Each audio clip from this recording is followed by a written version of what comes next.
Hello friends, எல்லோரும் எப்படி இருக்கீங்க? நல்லா இருக்கீங்களா? என்கிட்ட ஒரு கெட்ட பழக்கம் இருக்குது. நான் ஏதாவது யோசித்து இன்றைக்கி பண்ணணும்னு நினச்சேன்னா அதை ரெகுலர் பண்ணவே மாட்டேன். எப்பயாவது ஒரு வாரம் செய்வேன், 2 வாரம் செய்வேன், அதுக்கப்புறம் மறந்துடுவேன்.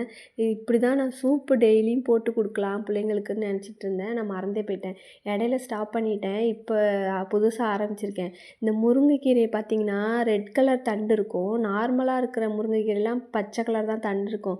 இதில் சிவப்பு கலர் இருக்குமா, அது வந்து ரொம்ப ஹெல்த் பெனிஃபிட்ஸ் அதிகம்னு சொல்கிறாங்க. ஆனால் உண்மையாக பொய்யான்லாம் எனக்கு தெரியாது, சொல்லுவாங்க. நான் இன்றைக்கி வந்து கேரட் தோசை செய்ய போகிறேன். வெங்காயம், தக்காளி, கேரட்டு, சின்ன வெங்காயம் தான் எடுத்துருக்கேன். எல்லாத்தையும் அரைச்சி மாவு கூட கலந்து தோசை செஞ்சுட்டேன். நம்ம வெள்ளையாக இட்லி தோசை சாப்பிடக்கூடாதுன்னு சொல்லுவாங்க. அது கூட ஏதாவது காய் இல்லைன்னா ஏதாவது ராகி, இந்த கம்பு இந்த மாதிரி கலந்து சாப்பிட்லாம். இந்த இதில் வந்து நான் கொஞ்சம் உப்பு போட்டு நல்லா கொதிக்க வச்சுட்டு வடிகட்டிட்டு கொஞ்சமாக சாட் மசாலா போட்டுட்டேன் டேஸ்ட்டுக்காக. நீங்கள் உங்களுக்கு கொஞ்சமாக ஜீரகம், மிளகுத்தூள் போட்டு செய்யலாம். சூப்பராக இருக்கும். நல்லா தொண்டைக்கெலாம் ரொம்ப நல்லது. அதுவும் இல்லாமல் இரும்பு சத்து இல்லாதவங்கலாம் இதை டெய்லியும் குடிக்கலாம். முருங்கைக்கீரை ரொம்ப நல்லது. தோசை பாருங்கள், சூப்பராக இருந்துச்சு. இந்த தோசைக்கு சட்னி வந்து சிம்பிளாக எப்போதும் போல தான். வெறும் தக்காளி, வெங்காயம், ஒரு உப்பு, கொஞ்சமாக தனி மிளகாத்தூள் போட்டு அரைச்சிட்டு தாளிச்சிட்டேன். இது வந்து கருவேப்பிலை போய் பறிச்சுட்டு வரலான்னு போனேன்.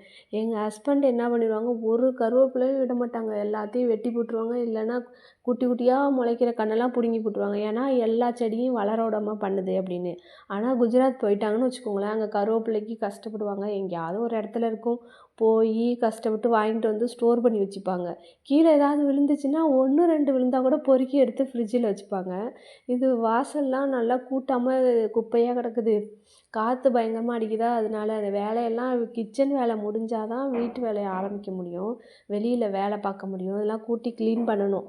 போய் கருவேப்பிலை இந்த மரத்தையும் வெட்டி தான் வச்சுருந்தாங்க. இதில் கொஞ்சம் கொஞ்சம் துளுத்து வருதா, அந்த துளுத்ததை மட்டும் அப்பப்போ நான் உருவி சமையலுக்கு யூஸ் பண்ணிப்பேன். இப்போ கூட கருவேப்பிலை குழம்பு வச்சு கொடுன்னு சொன்னாங்க. கருவேப்பிலை இல்லாதனால எங்கள் அம்மா வீட்டில் சொல்லி அங்கேருந்து பறிச்சிட்டு வர சொல்கிறேன். எதுவுமே நம்ம இருக்கிறப்போ அதோட அருமை தெரியாதுன்னு சொல்லுவாங்களே, அது அப்படி தான். இல்லாதப்போ தான் அதோட அருமை தெரியும். அதுக்கப்புறம் நான் போயிட்டு திரும்ப சமையல் வேலை ஆரம்பிச்சிட்டேன். காலையிலேயே அப்படியே ஒரு மாதிரி டென்ஷனாகவே இருந்துச்சு. இன்றைக்கி லேட்டாக எழுந்திரிச்சிட்டேன்னா அதனால தான் ஒன்றுமே பண்ண முடியல. இப்போ நான் சட்னியை சும்மா தாளித்து விட்டுட்டேன். கடுகு, உளுத்தம்பருப்பு போட்டு கருவேப்பிலை போட்டு தாளிச்சிட்டு கொஞ்சமாக சுண்டை வச்சு இறக்கிட்டோம்னா அது டேஸ்ட்டாக இருக்கும். வேறு எதுவுமே போட தேவையில்ல. நார்மலாக எல்லாருக்கும் தெரிஞ்சது தான். அப்புறமா டீ போட்டு கொடுத்தேன். டீ போட்டு கொடுத்துட்டு இன்றைக்கி ஸ்நாக்ஸ் என்ன செய்கிறதுனே தெரில. நான் ஒரு வேலையை பார்த்துட்டேன்.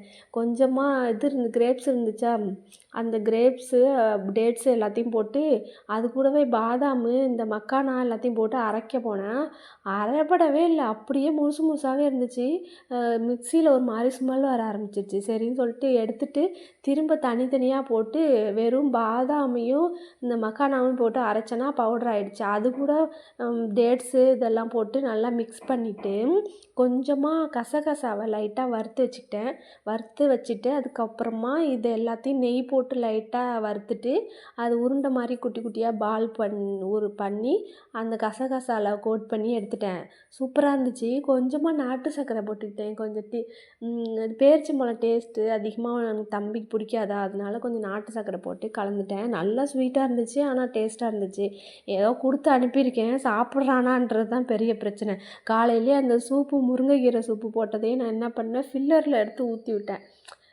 மருந்து குடிக்கிற மாதிரி. என்ன பண்ணுறது, குடிக்க மாட்டேங்குதுலே. நம்மலாம் சின்ன பிள்ளையாக இருக்கும் போது ஏதாவது சாப்பிட சொல்லி கொடுப்பாங்கன்னு வெயிட் பண்ணிகிட்டு இருப்போம். சாயந்தரம் ஏதாவது ஸ்நாக்ஸ் பண்ணி வச்சுருப்பாங்களான்னு சொல்லி வெயிட் பண்ணிகிட்டே வருவோம். ஆனால் இப்போல்லாம் வச்சு திணிக்க வேண்டியதாக இருக்குது. என்ன பண்ணுறது. அதுக்கப்புறமா லஞ்சுக்கு இன்றைக்கி இறால் சாதம் செஞ்சேன். இறால் சாதம்னா சும்மா ஒன்றுமே இல்லை, வெறும் பட்டை, கிராம்பு, சோம்பு போட்டுட்டு கருவேப்பிலை போட்டு எண்ணெயில் தாளிச்சிட்டு கொஞ்சமாக இஞ்சி பூண்டு பேஸ்ட்டு, தக்காளி, வெங்காயம் போட்டு நல்லா வதக்கிட்டு இறால் குட்டி குட்டியாக கட் பண்ணி அதில் போட்டுட்டு மஞ்சத்தூள், பிரியாணி மசாலா 1 ஸ்பூன் போட்டு காரம் கம்மியாக போட்டிருக்கேன். காரம் அதிகமாக இருந்தால் பசங்க சாப்பிட மாட்டாங்கன்னு எல்லாத்தையும் போட்டு நல்லா கலந்துட்டு கொஞ்சமாக தண்ணி ஊற்றி நல்லா வேக வச்சுட்டு அது கூட வடித்த சாதத்தை போட்டு பிசைஞ்சி லஞ்ச் பாக்ஸில் வச்சுட்டேன். அவ்வளோதான். சைடிஷ்லாம் எதுவுமே குடுக்குறதில்ல.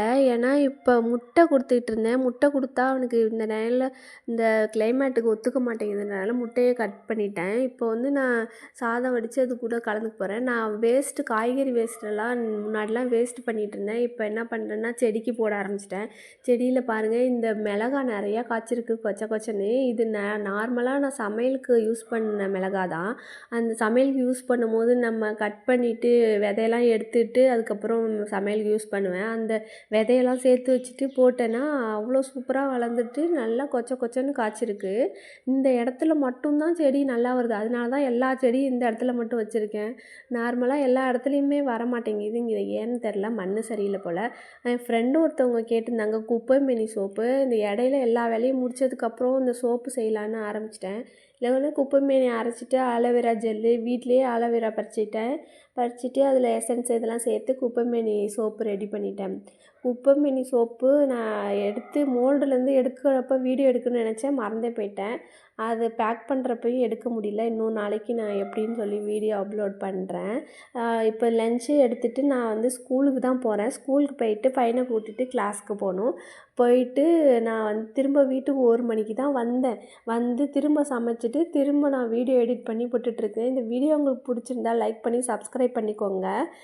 நான் வந்து 1000 சப்ஸ்கிரைபர் ரீச் பண்ணிட்டேன். அதுக்காக எல்லாருக்கும் ரொம்ப